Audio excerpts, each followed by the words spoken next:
Welcome back. There may be a new and painless way to detect if you have the coronavirus. Right now, though, it's only available in Finland, at least for now. At the Helsinki airport, dogs have been trained to detect the virus by sniffing passengers. The best part, the results are immediate. Researchers say that these dogs have the ability to detect the virus as close to 100%.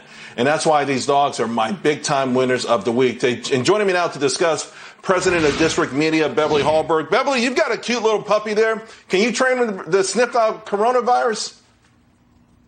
I'm not sure that the English Bulldog does much more than just sitting there and looking cute, but I do appreciate a dog who can do a job. And I love this for a variety of reasons. One is if there's a way for dogs to be able to figure out who has COVID, that's great. But also, flying's not fun. And so especially when you have to wear that mask, I think it's great when you can see a furry friend. It just kind of brightens your day. So I want to say good boys keep getting better. So I'm so thankful for them. They certainly do. All right. Hey, my other winner is Ring's newest security system. Wait till you guys see this. A drone that can fly around inside your house. It gives you a perspective of any room that you want when you're not there. Beverly, you know, I'm usually against Ring and these kind of things. I think it's a winner.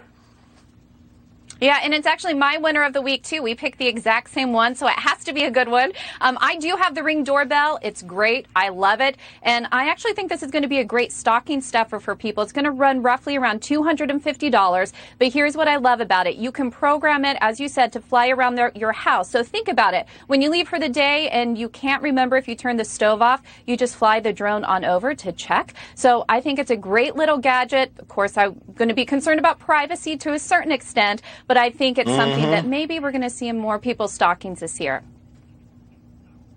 Yeah, that's a good one. I mean, who wouldn't love that one, right? Get to spy on everyone when you're not at home. All right, let's go to the losers. At the top of the list, Berkeley, California. You know, they just voted to ban junk foods from the checkout lanes. Now, listen, they've got a lot of excuses for wanting to do this, but golly, this is it's typical Berkeley stuff, right? I just think you can get too politically correct with this kind of stuff, and this is one of them for me.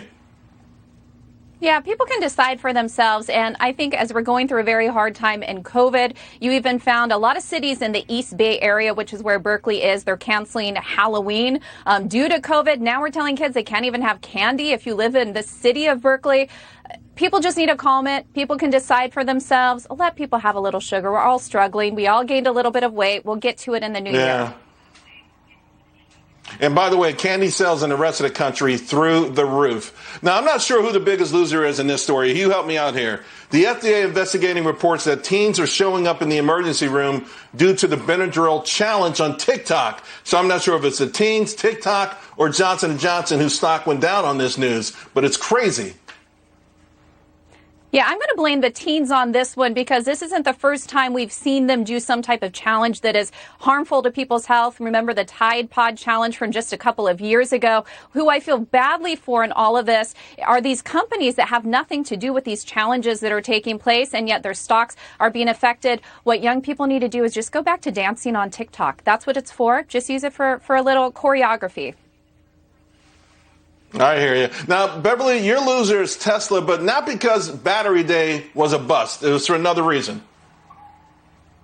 The other reason is that they had a huge outage with their network. And so what happened was that their customers for roughly an hour on Wednesday were not able to get into their Tesla vehicles.